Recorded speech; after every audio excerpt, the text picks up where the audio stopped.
So as I'm driving to the Denver hospital, I get a phone call from Jennifer, and she says, he's not breathing.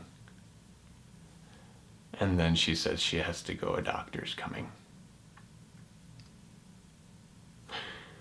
Following the video I made, what I guess is now 3 weeks ago, life has been a blur, because to encapsulate this story and to not need to go into detail,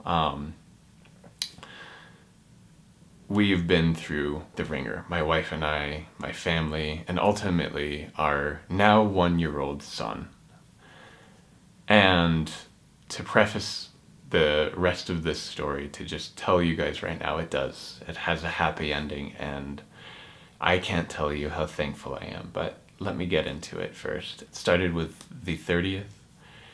We were doing our regular routine. We thought our son had just a really intense cold. He's coughing, almost passes out. We take him to the ER. They do x-rays, tests, all of this, tell us we need to admit him to a hospital just for some routine, like, surveillance, just to make sure he's okay. So we go to the hospital, and within an hour and a half to 2 hours, what starts with us seeing one doctor then escalates to our room being completely full with 3 doctors and 12 nurses, and it seriously felt like our room was jam-packed with so many people.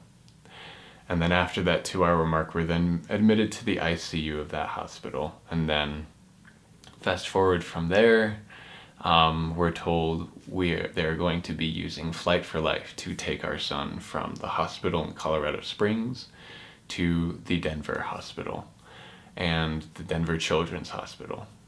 And at this point, they agreed to take my wife so that way she could sit with our son, who's not even 1 year old yet. It was 3 days before his birthday.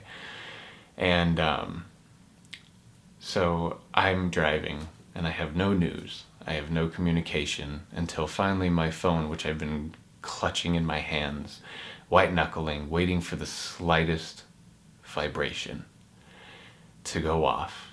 And I feel that vibration, and I get on the phone and I say, how's he doing? And then she says, he's not breathing, he's not doing well. And then, I've got to go, a doctor's coming. So, as you can imagine, I lost it in the car. And I'm so happy that I still kept driving completely safe, because at that point I was still about 40 minutes away from the hospital, or probably 30.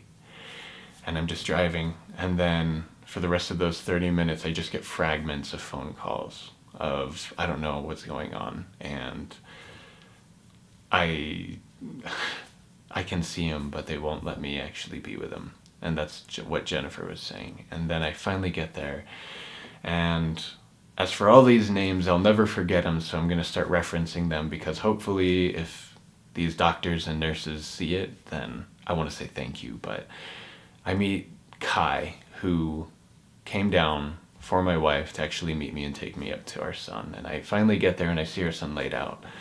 And that is the hardest thing I've ever seen in my entire life.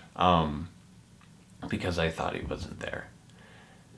But fast forward again, and they usher us to a room, and it was incredible, because it was like that moment where we were just wondering why all of this was happening, that things started just clicking and moving forward and progressing. The doctor came in a couple hours later. They were just working on our son constantly, and I'll be honest and say we're the most hippie family ever, where we're as close to anti-hospital as possible. Now obviously things have changed, but that doctor comes in and he says, out of all the things your son could have done, he chose the best thing to do.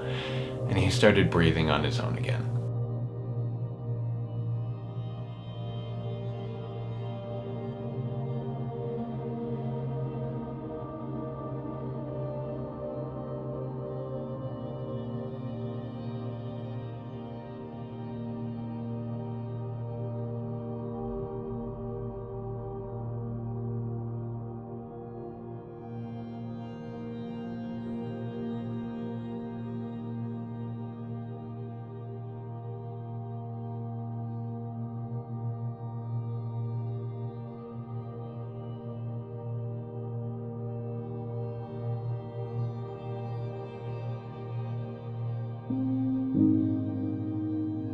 it went from just him being gone to taking 2 steps forward, 1 step back for like the next 4 or 5 days with different things that came up. And we kept hearing about all these potential things that could be wrong permanently. And at that point, I was just saying, I'll take whatever we can get. I just want him to live a full life.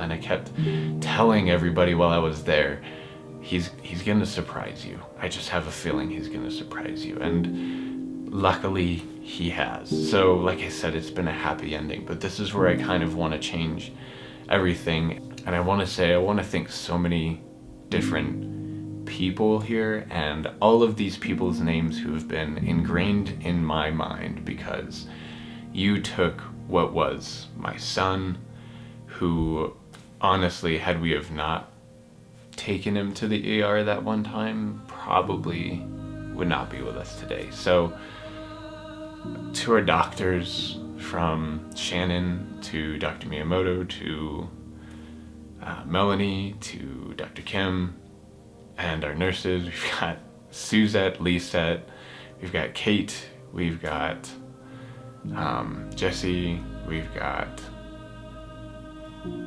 I mean, seriously, Shelley, Michelle, Kimberly, I mean, all of you guys, I want to say thank you.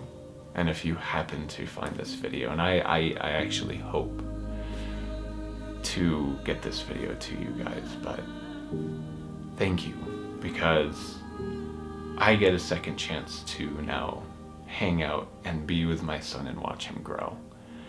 And it's so funny at how I feel like I could have just easily been crippled by this, but I'm excited to just share with you guys and share with everybody that priorities have been really set, where business was kind of on the forefront of Jennifer and my mind, and yes, we're home all the time with our kids, but now I want to just focus on that time with them, because this came out of nowhere. So as for where I've been, that's where I've been. And as for where I'm going, all I can say is where I'm going is going to be right with my family. And thanks to the incredible people at the Children's Hospital, so many more that I'm sure I have not named. Thank you.